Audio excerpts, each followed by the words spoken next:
আসসালামু আলাইকুম, ওয়েলকাম করছি নতুন একটি ভিডিওতে। আজকের ভিডিওতে আপনাদের সঙ্গে শেয়ার করব 6 থেকে 12 মাসের বাচ্চাদের কিভাবে সাবু রান্না করে খাওয়াবেন এবং কিভাবে দুধ মিশিয়ে বাচ্চাদের খাওয়াতে হবে। সম্পূর্ণ ভিডিওটি দেখবেন। যাদের বাচ্চা আছে ভিডিওটি দেখে অবশ্যই আপনাদের উপকারে আসবে। কেমনভাবে সাবুদানা রান্না করলে আপনার বাচ্চা ভালোভাবে খেয়ে নেবে সেই টিপসও আপনাদের সঙ্গে শেয়ার করব।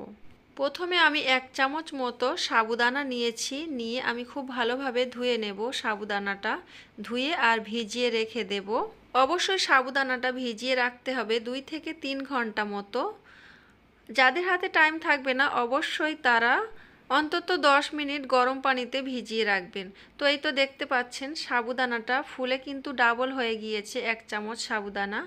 আর ধোয়া তো আগে থেকেই ছিল। এখন আমি গ্যাস ওভেনে বসিয়ে দিয়েছি আর অনেকটা মতো পানি দিয়েছি। এখন আমি সাবুদানাটা রান্না করে নেব। আর এই যে দেখতে পাচ্ছেন বলক চলে এসেছে। আমি একটা হ্যান্ড উইচের সাহায্যে খুব ভালোভাবে নাড়াচাড়া করছি যাতে করে সাবুদানাটা বসে না যায়। এভাবে করে অনেকটা সময় ধরে রান্না করে নিতে হবে। যেহেতু এটা 6 মাস শিশুদের খাবার, তার জন্য এটা একটু নরম করে বানিয়ে নিতে হবে। এভাবে করে রান্না করতে করতে এক সময় এটা পানসে পানসে ভাব চলে আসবে। তো ওই সময় বুঝে নিতে হবে সাবুদানাটা রান্না হয়ে গিয়েছে। এর মধ্যে আমি কিন্তু কোনো চিনি লবণ অ্যাড করিনি, কারণ ডাক্তাররা সব সময় বলে বাচ্চাদের খাবারে চিনি লবণ খাওয়ানো যাবে না, এতে করে কিডনির সমস্যা হয়। তো এটা আপনারা সাবধান হয়ে যাবেন। ডাক্তারদের কথা মতো আমি কিন্তু এখানে কোনো চিনি লবণ অ্যাড করিনি। তো এভাবে করে রান্নাটা করে নিয়েছি। দেখতে পাচ্ছেন আপনারা কেমনভাবে রান্না করে নিয়েছি। এখন আমি একটা পাত্রের মধ্যে ঢেলে আপনাদেরকে দেখাচ্ছি।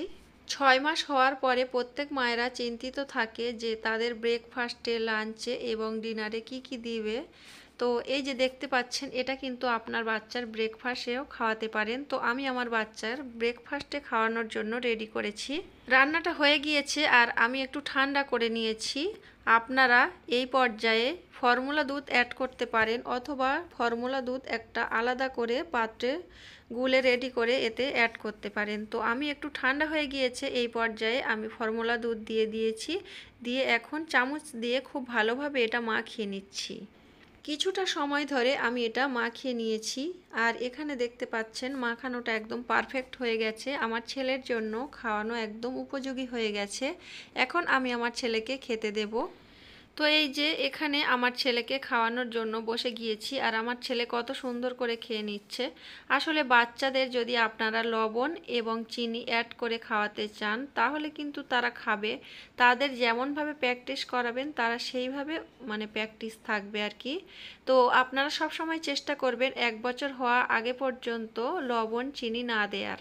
সাবুদানাটা আমি রান্না করেছি অনলি পানি দিয়ে আর ফর্মুলা দুধ শেষ পর্যায়ে মিশিয়ে নিয়েছি। আপনাদের সঙ্গে তো শেয়ার করেছি এর মধ্যে কোনো লবণ কোনো চিনি দেয়নি, কিন্তু আমার ছোট বাবু খুব সুন্দর করে খেয়ে নিচ্ছে। আপনারা দেখে বুঝতে পারছেন। মাশাআল্লাহ, আমার ছোট বাবুর জন্য সবাই দোয়া করবেন। আজকের ভিডিওটা আপনাদের কাছে ভালো লাগলে ভিডিওটিতে একটি লাইক দিয়ে চ্যানেলটি সাবস্ক্রাইব করবেন। আজকের ভিডিওটা এখানে শেষ করছি। আল্লাহ হাফেজ, আসসালামু আলাইকুম।